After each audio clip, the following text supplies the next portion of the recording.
there. The more you study the sacrifices and all the workings of the tabernacle in the wilderness, it's a bunch, a lot. And the more you study, the more information you can get, but also you can get also confused because when you're dealing with this, of course, you're dealing with not only the construction of these, the construction of everything, but you're also dealing with just the general plans in general. So basically what you're going to do, if you look at, and we went over this last week, Exodus 31 all the way through 35 or 37. I think it's 30, let me see if I can find it. Right here. Exodus 35 all the way through Exodus 36, 37, 38, and 38. That describes the process of them actually making everything as far as the curtains around the tabernacle, the curtains around all the workings, the sockets, the bars, everything. Basically what you have in Exodus chapter 25 onward, before that is the instructions from God, and then after the instructions you actually have these people building this. So I don't want you to get confused. You have the instructions and then you have people actually building this, okay? So basically what we're going to do, we're going to maybe try to skip around. We're going to look at, I think, Exodus 27. We might look at Exodus 38.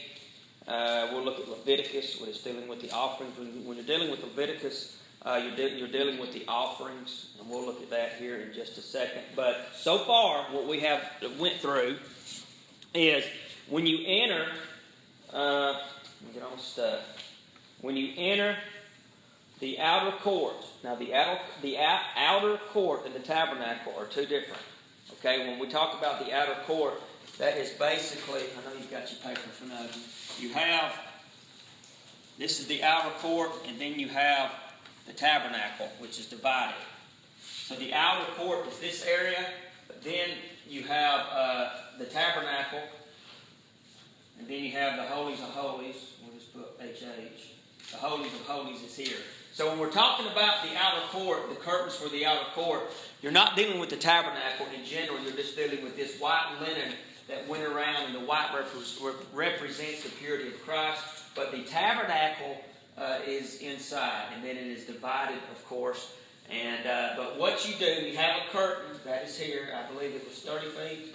I'm not sure, 30 feet. This is, I believe, 7.5 feet. So I think it's 150 and 75. I think. So and they would have to tear this down every day or every night, and they would move it. And as you know, all of the children of Israel was camped all around all the corners of it. And the first thing that they would see when they would walk out of their tents is the tabernacle. Okay? That is the first thing they seen. The last thing they seen when they went to bed, when they kind of shut the curtains, was the tabernacle. It was in their face basically all the time. So they had to, they stared at this all the time. So you have the curtain, the gate, which we talked about last week. Okay, and Jesus Christ is the gate. There is a narrow gate, and then there is a wide gate. There's two gates. In the order to get, first of all, to the brazen altar is going to be here. And then you have the wash pot or the laver, which is there. Now you have the gate, all right? And to enter inside of the courts, you have to go through what? The curtain, or the gate, which is entering through what? Jesus Christ. Okay? Now, all of this points to the work of Christ on earth, and this points to the work of Christ in heaven. The outer courts point to the work of Christ while here on earth, and the inner courts to what Jesus Christ done when He went to heaven. So you have to keep that in mind also, all right? So make sure to keep all these notes or whatever that I've handed you out. All right, now there's two vessels. There's two vessels that you see once upon entering, okay? You're going to have the brazen altar, and then you are going to have the laver, and what it is just a big wash pot. We'll look at that here in a second, okay? Something else.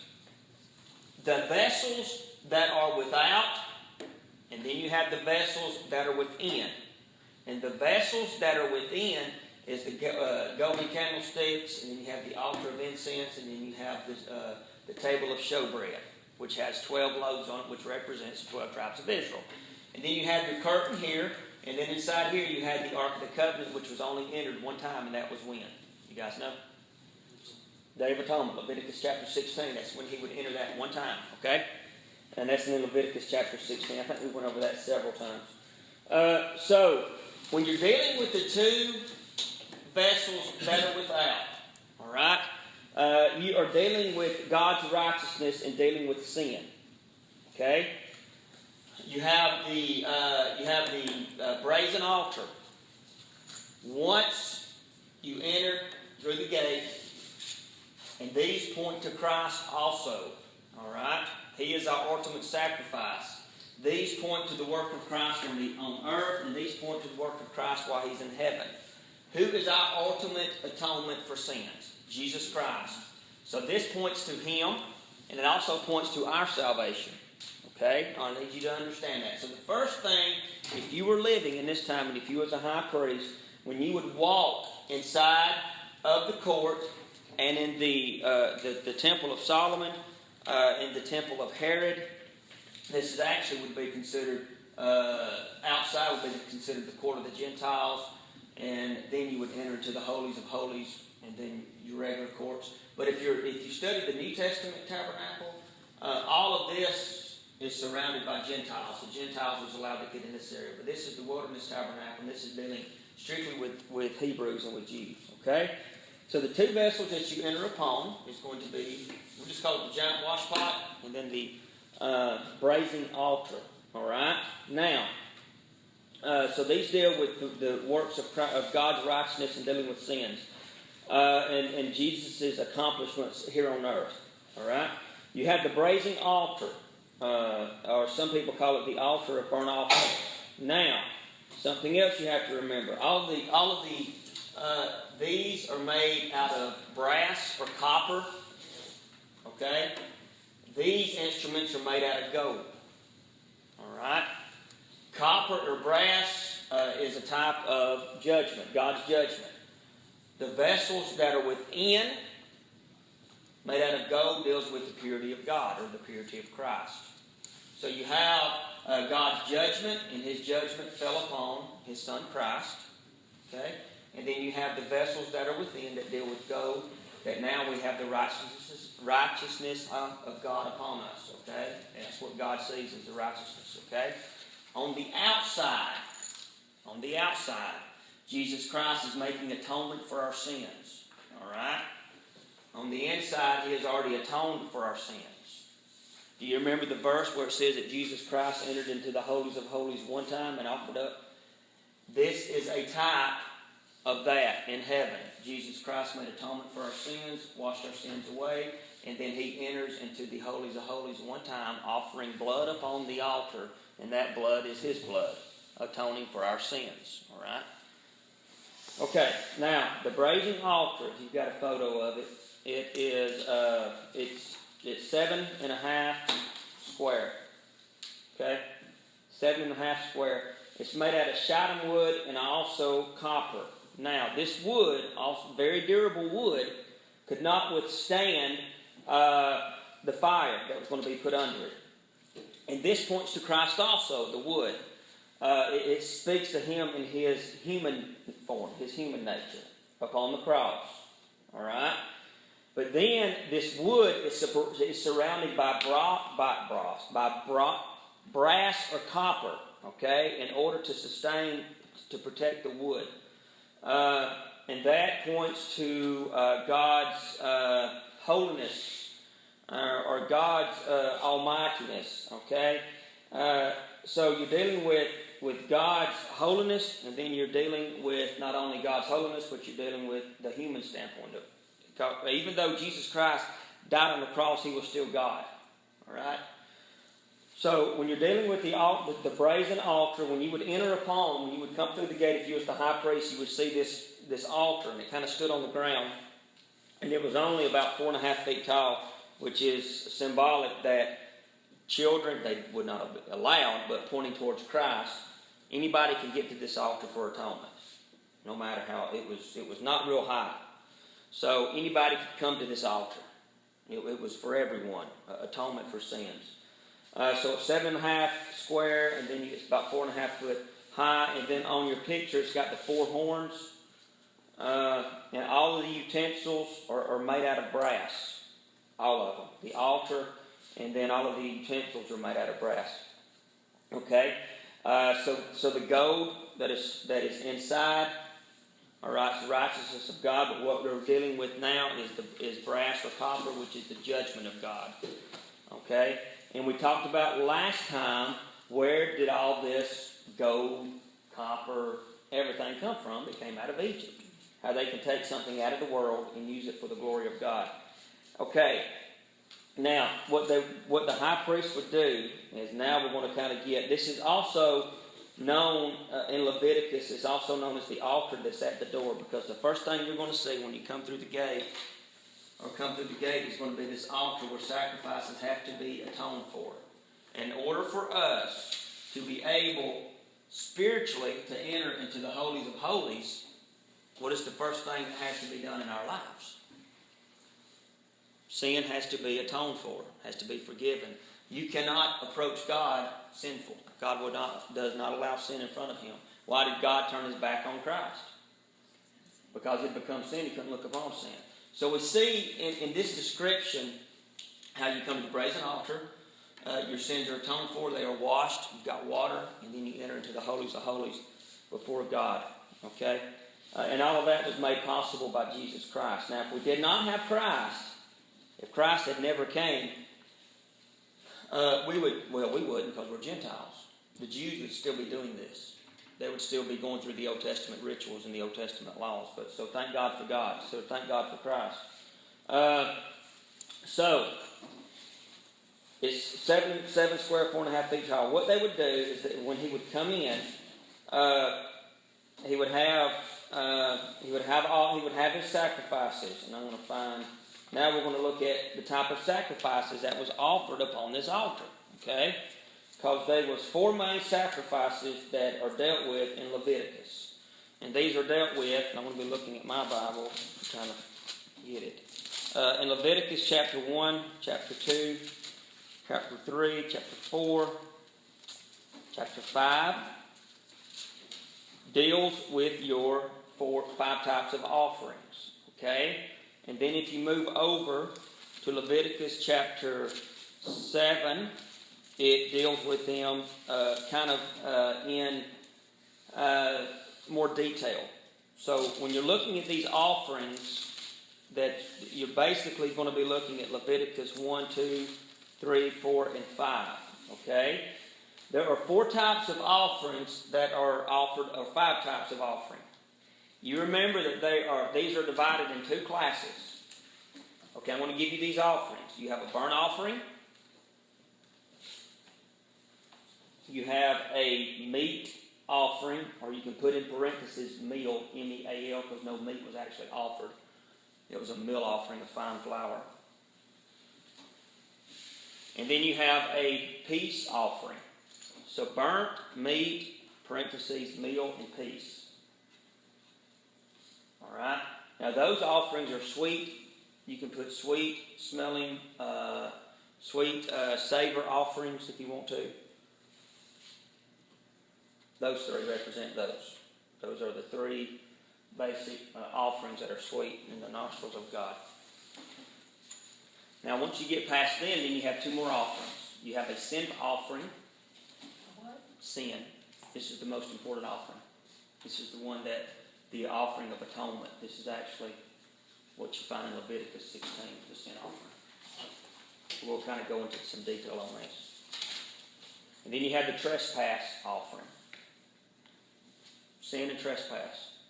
And those fall under the classification as non-sweet savor offerings.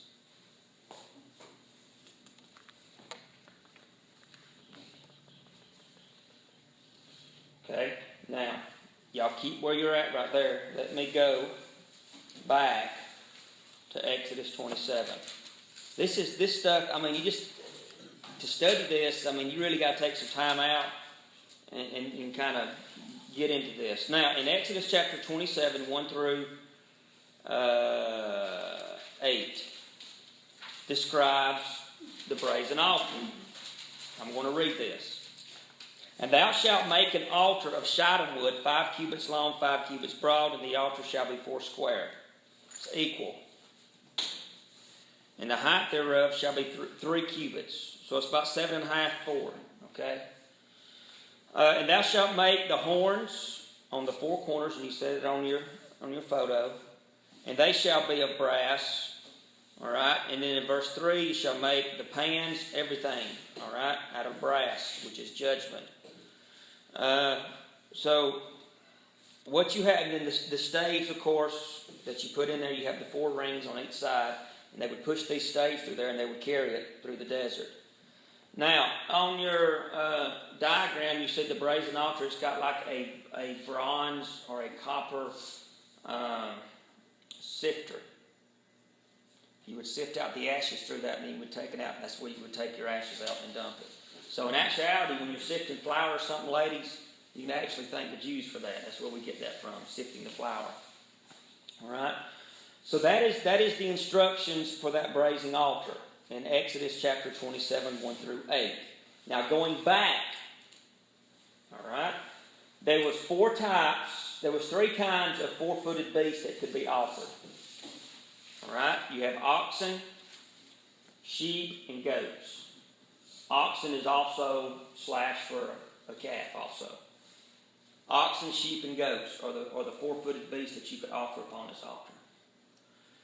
Or if you were poor, didn't have no money, God didn't forget about you, because atonement for sins is for rich and poor. You could offer up 2 types of birds, turtle doves and young pigeons. So oxen, sheep, goats, turtle doves, young pigeons. Those is what it could be offered upon this altar. Okay? Now, when you're looking at the burnt offering, Leviticus chapter 1. I want to read through this. Try not to get bored with me. I want to read through this, okay?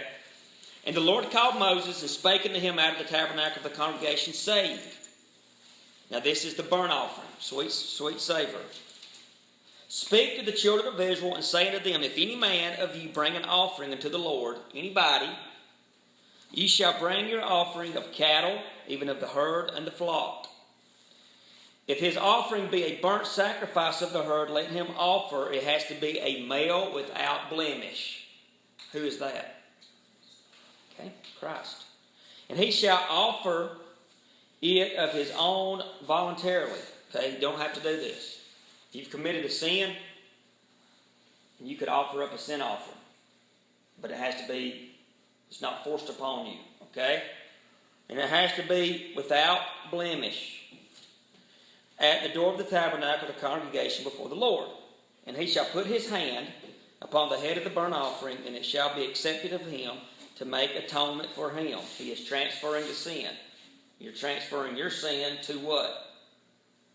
That goat or whatever, okay? He shall kill the bullock before the Lord, and the priest, Aaron's sons, shall bring the blood and sprinkle the blood round about upon the altar that is by the door of the tabernacle of the congregation. So after they would kill it, they would get the blood, usually in these little cups, and then when they would sprinkle it, it was at the base of this brazen altar. The only time he was allowed to enter into here is when he was making atonement for the nation in that Leviticus. So they would take this blood and they would sprinkle it around the base of this altar. You'll notice that when you're dealing with these sacrifices, the one key thing that basically stands out in almost all of them is going to be blood. All right? And he shall kill, verse 6, and he shall flay the burnt offering and cut it into pieces. Everything's going to be burnt. And the sons of Aaron the priest shall put a fire upon the altar and lay the wood in order upon the fire. And the priest, Aaron's sons, shall lay the parts, the head and the fat, in order upon the wood that is upon the fire, which is upon the altar. You'll notice that they'll burn a lot of fat. And what is fat contained of? Most of it is oil. Okay? Have you ever been grilling out steaks or hamburgers or something, when that fat starts dripping upon the charcoal, what happens? Okay?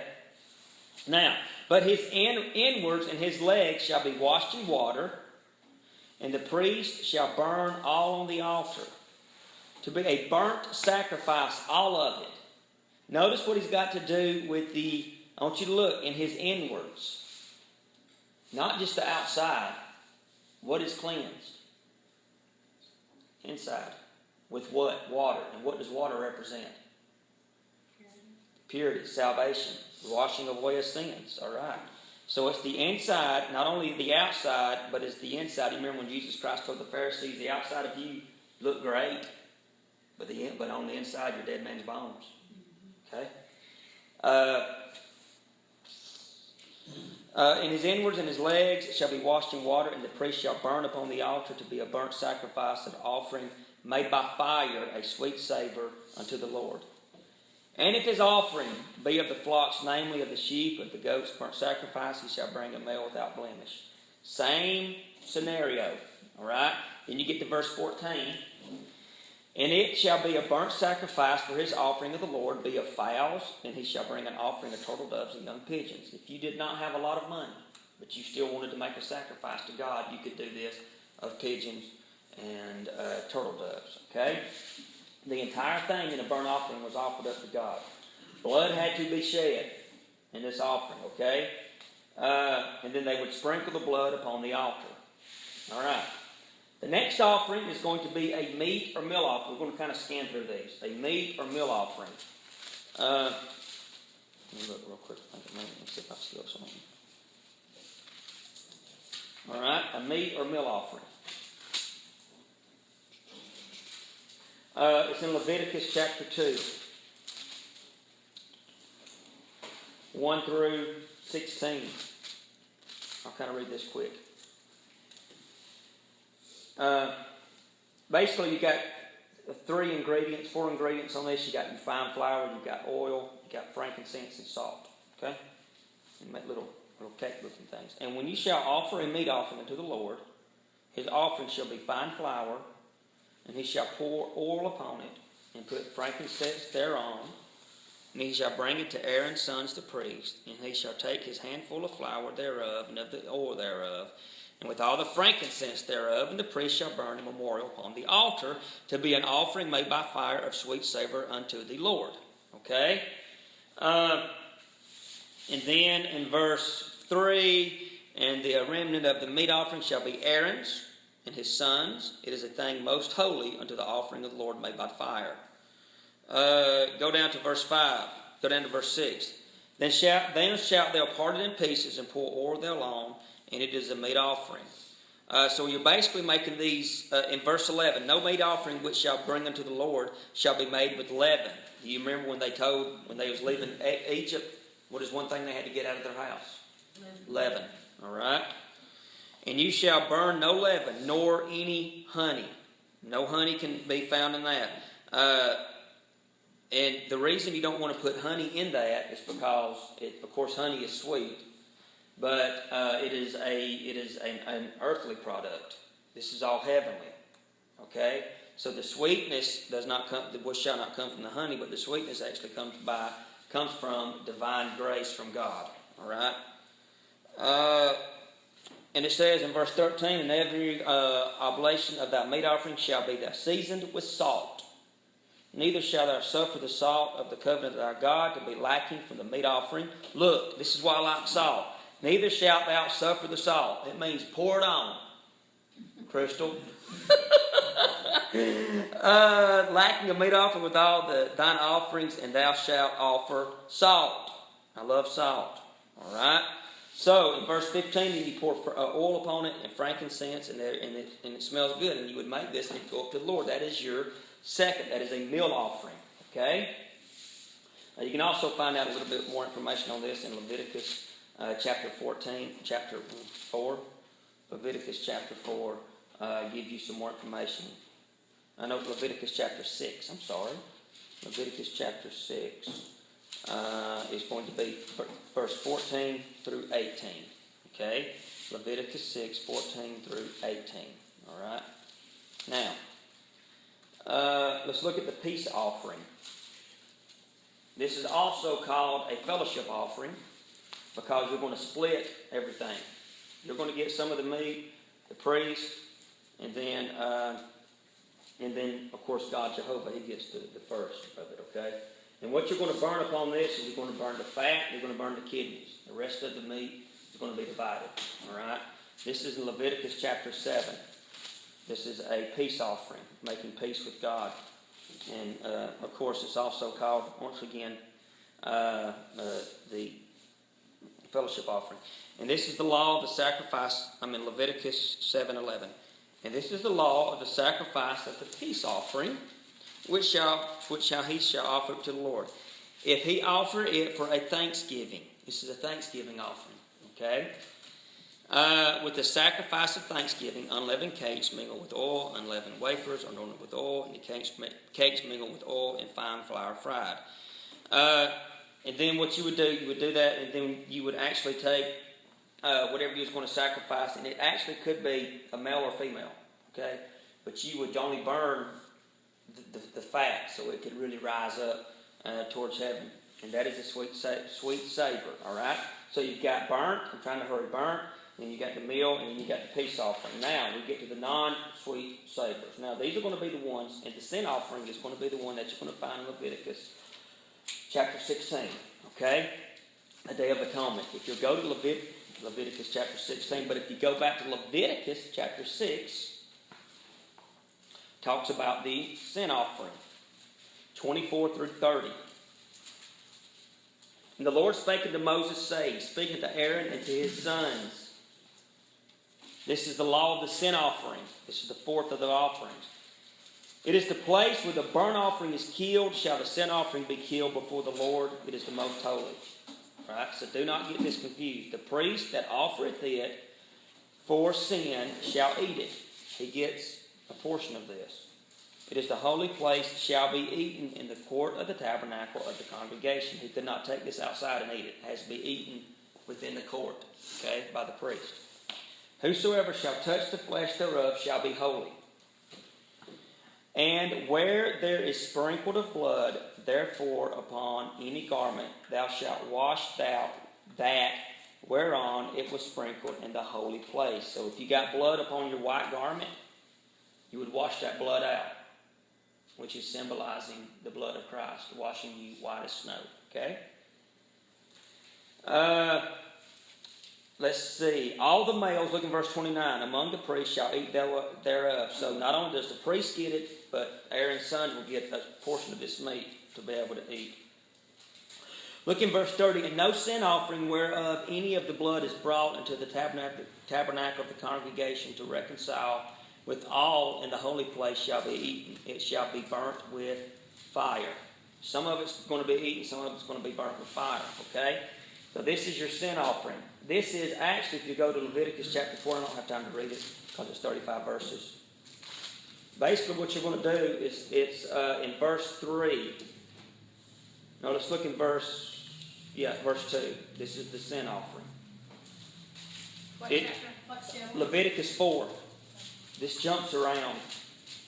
Leviticus 4:2. This is the sin offering. That whole chapter is dealing just with this offering.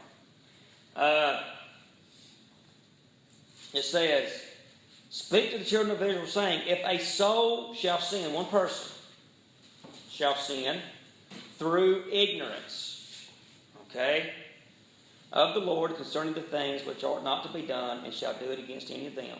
If the priest that is anointed do sin according to the people, then let him bring for his sin, which hath sinned, a young bullock without blemish unto the Lord for a sin offering. So if a priest has committed a sin in the ignorance, and it happens, you've got so many laws that you don't know if you go out throughout the day, and if you did something, you don't really realize it until you're sitting there at night, oh Lord, what did I do? And then I got to bring a sin offering. So it not only is for the priest, and then it's going to be not only for the priest, all right? And then if you go to verse 13, there is a second group of people. And if the whole congregation of Israel sin through ignorance, this is where you get your atonement. And the thing be hid from the eyes of the assembly, and they have done somewhat against any of the commandments of the Lord concerning things which should not be done, and are guilty. So you have not only the priest that has atoned for himself, but then the nation of Israel. Okay? They go through the same thing. All right? But now you have just the common folks. All right?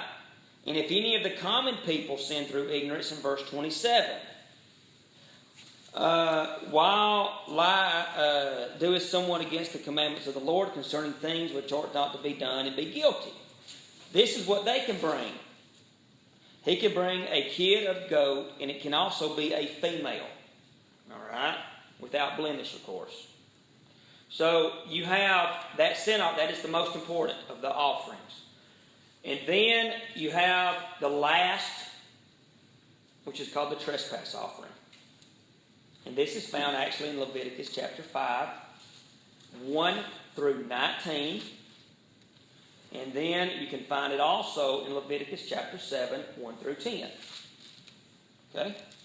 So in Leviticus chapter 5, 1 through 19, this is your trespass offering. And you can bring sheep or goats, you can bring 2 birds, of course, or you can bring the fine flour. So it basically covers all of them. And this is for everyone. All right? And the trespass offering is basically, I want to kind of read this.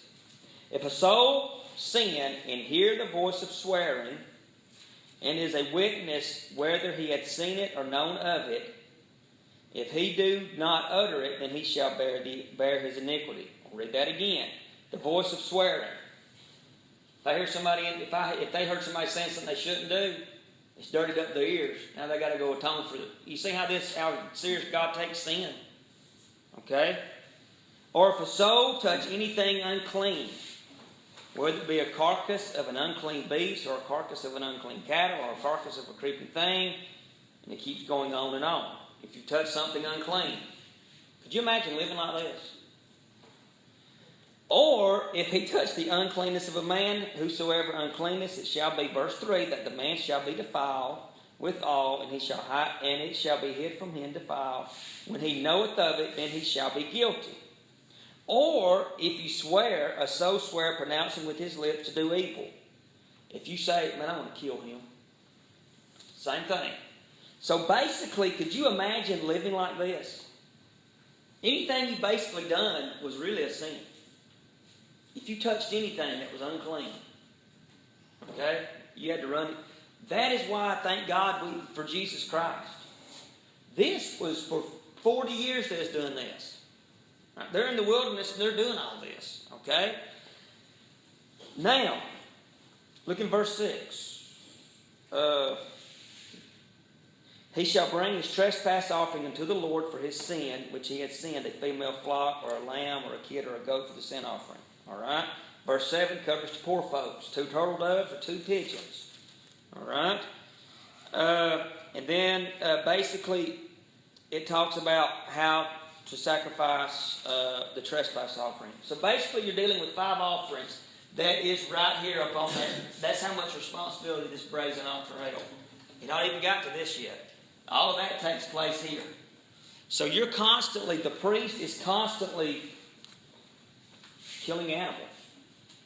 That's why there's so much imagery in the Old Testament when you're dealing with these sacrifices. It all points towards Christ. Covering sin, covering sin, covering sin. And what is amazing to me, for 40 years, when they would take this tabernacles and they would lift it up off the ground at night, when they would leave, behind them, it wasn't nothing but a big bloody spot. That was just killing animals. So, the first thing you see is when you walk into this, when you walk into the tabernacle, when you walk into the court, you're going to see this brazen altar. And the priest, the high priest making sacrifices upon it. And now, when you're dealing with the burnt offering, I want to read this. I thought this was interesting. I found this in a book. All right? I want to read this. talking about the burnt offering.